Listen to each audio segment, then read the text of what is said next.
Всем привет! Сегодня я расскажу коротко о том, как работать и с таким ресурсом, как oixray.com. Этот ресурс помогает находить успешные сделки для размещения товара на Amazon, если вы торгуете по модели онлайн-арбитраж или по модели дропшиппинг.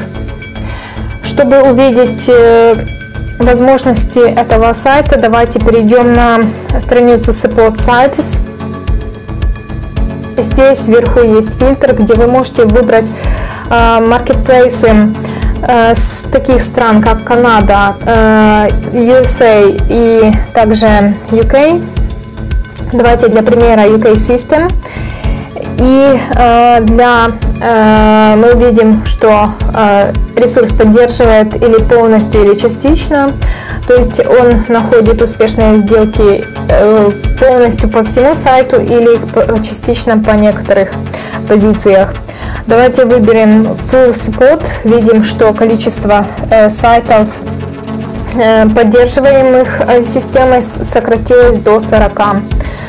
Мы можем перейти на любой сайт и здесь страницу. Нам показывает 14 результатов. Затем выбираем приложение oixray и находим успешные сделки. Но так как у меня не продолжена лицензия, я не смогу найти успешные сделки, к сожалению. Еще один момент, на который я хотела обратить внимание, это изменение параметров расширения, поскольку по умолчанию здесь стоит нахождение успешных сделок с этих сайтов и американским маркетплейсом amazon.com.